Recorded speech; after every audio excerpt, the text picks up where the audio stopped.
दोस्तों, स्वागत है आपका आपके अपने चैनल पे जीएस नर्सिंग पॉइंट पे।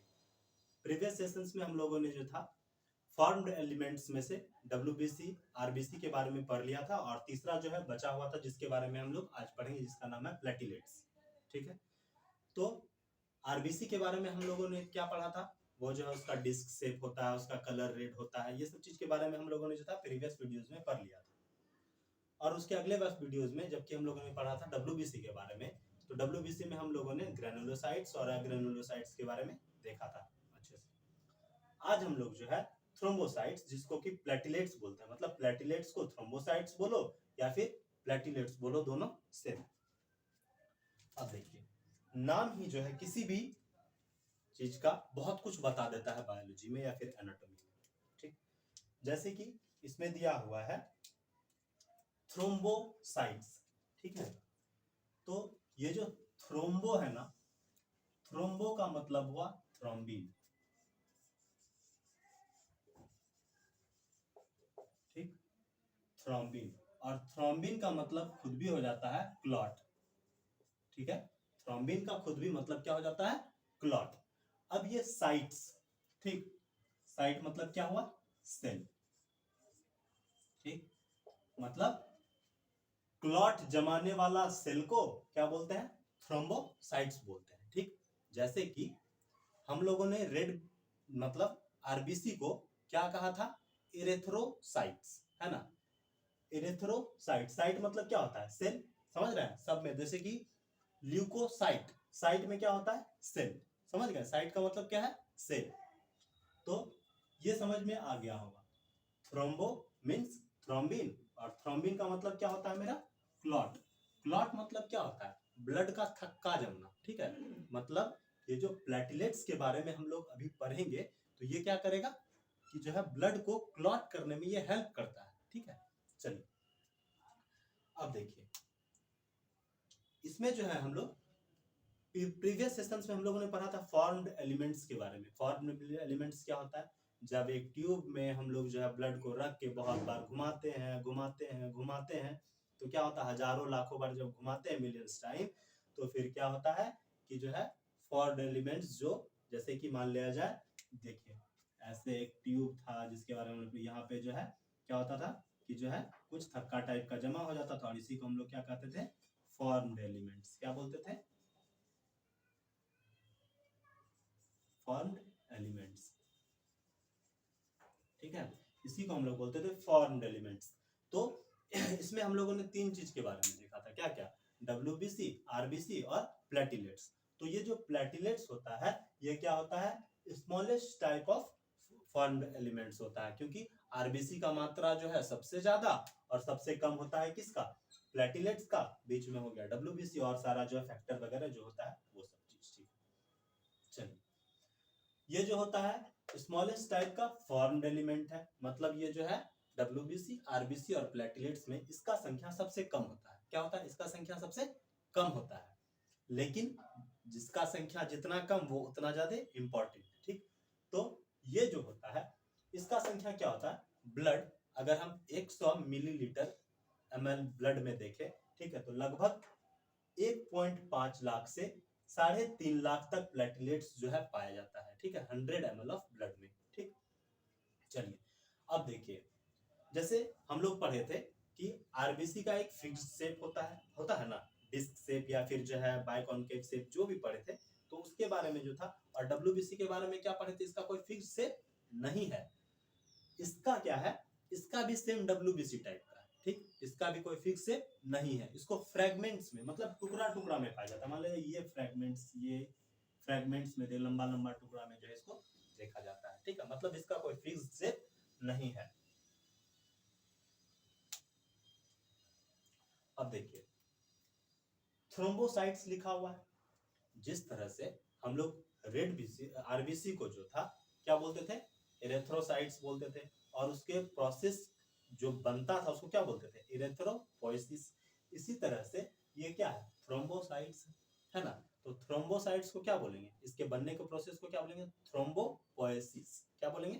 थ्रोम्बोपोइसिस। पोइसिस का मतलब ही हुआ कि जो है बनने का प्रोसेस है। ठीक है, चलिए अब ये देखिए, जिस तरह से सारा फॉर्म्ड एलिमेंट्स कहाँ बनता था मेरा, सारा फॉर्म्ड एलिमेंट्स बनता था कहाँ, बोन मैरो में, उसी तरह ये प्लेटिलेट्स भी जो है कहाँ बनेगा मेरा, फॉर्म बोन्स में, ठीक है, बिग बोन्स वगैरह जहाँ पे बोन मैरो होता है वहां पे जो है हमारा क्या बनेगा, ये फॉर्म्ड एलिमेंट्स बनेगा जिसका नाम है प्लेटिलेट्स, ठीक है।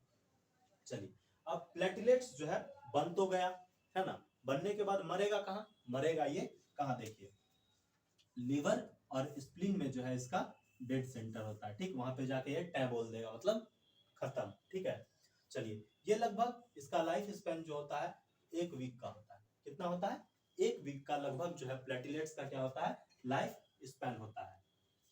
चलिए, और जो होता है थ्रोम्बोपोएसिस में जो है हार्मोन मदद करता है, ठीक है, उसको बोलते हैं थ्रोम्बोपोएटिन, क्या बोलते हैं, थ्रोम्बोपोएटिन, THROM,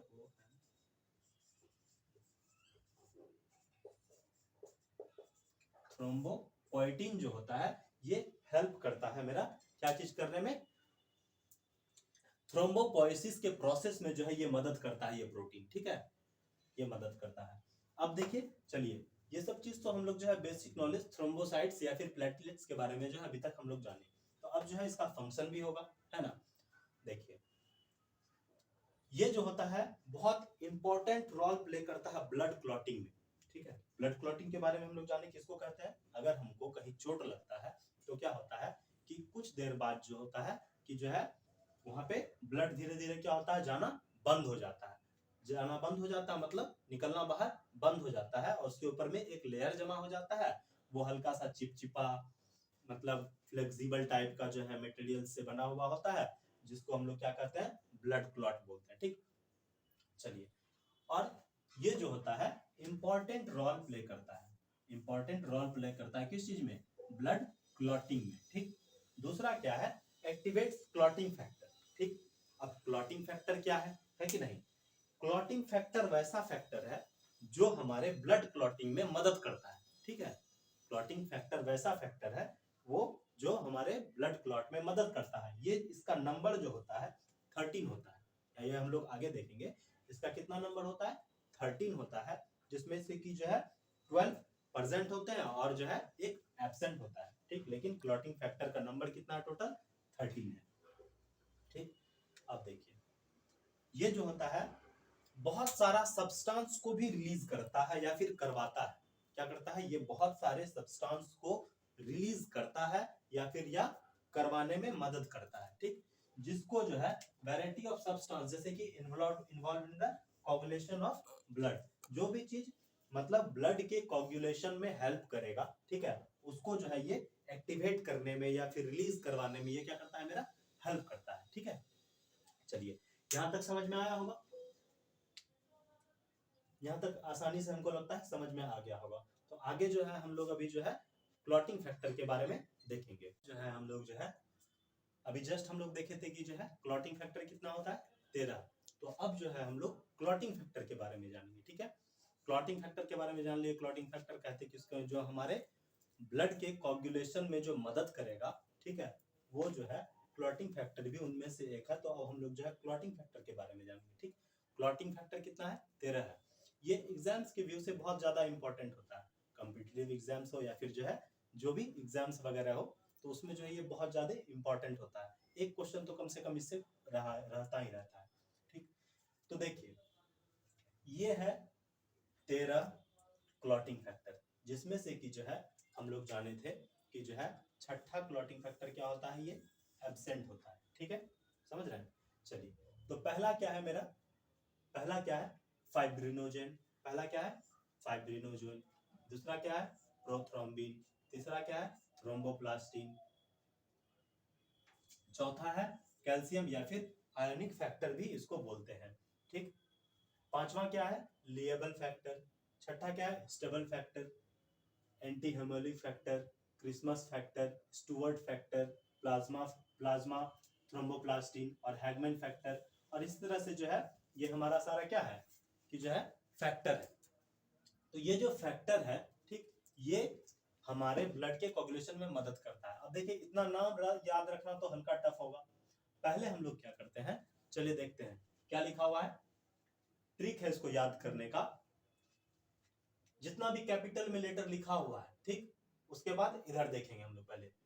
फिक्स्ड प्राइस लेता है टीसी लोअर स्लीपर एसी का शिव प्रसाद बोल रहा था हितेश के फादर को।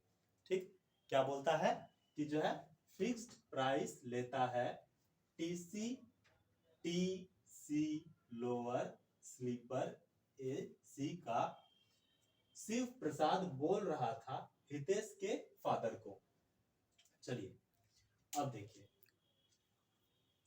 फिक्स्ड, पहला वर्ड फिक्स्ड तो क्या है फाइब्रिनोजेन, दूसरा क्या है प्राइस तो प्रोथ्रोम्बिन, तीसरा क्या है टी तो थ्रोम्बोप्लास्टिन, तीसरा देखिए सी, टी के बाद क्या आएगा सी कैल्शियम आयोनिक फैक्टर, फिर क्या है लोअर, लोअर से क्या आएगा लिएबल फैक्टर, छठा क्या था हमारा एब्सेंट है, सातवां है स्लीपर स्टेबल फैक्टर, आठवां क्या है एंटी हेमोफिलिक फैक्टर, और नौवां क्या है क्रिसमस फैक्टर। देखिए ये जो आठवां और नौवां है, ठीक है, ये जो था इसको रॉयल डिजीज मतलब जो है रॉयल डिजीज भी कहा जाता है। ये दोनों फैक्टर अगर मिलके, इसमें क्या होता है ना हेमोफेलिया नामक डिजीज होती है, ठीक, जिसमें क्या होता है कि जो है ब्लड में जो है कोगुलेशन होगा ही नहीं, ठीक है, जिसके कारण क्या होता है कि अगर ब्लड नहीं कोगुलेट हुआ तो क्या होगा, आदमी अल्टीमेट मरेगा, है कि नहीं, हल्का सा भी कट होगा तो वहां पे जो है ब्लड जमने का नाम ही नहीं लेगा, जिसके कारण क्या होगा, मर जाएगा। इसको रॉयल डिजीज इसलिए कहा जाता है क्योंकि जो है ये जो बीमारी मतलब ये जो देखा गया था आठवां और नौवां जो था क्लॉटिंग फैक्टर जो था, सबसे पहले जो था रॉयल फैमिली जिसको क्वीन विक्टोरिया का जो में पाया गया था, ठीक है, क्वीन विक्टोरिया में जो था सबसे पहले पाया गया था। कब पाया गया था, जब क्वीन विक्टोरिया को जब मतलब बेटा को जो है एक जगह कहीं कट हो गया था गिरने पड़ने के कारण, तो उसका क्या हो रहा था ब्लड जो है जम ही नहीं रहा था, ठीक, मतलब रुक ही नहीं रहा था ब्लड, तो जो है जब फर्दर चेक हुआ तो इसमें पाया गया कि जो है 8 और 9 फैक्टर जो है ये प्रेजेंट है ही नहीं, ठीक, जिसके कारण की जो है ब्लड कोगुलेट हो ही ना रहा था, ठीक।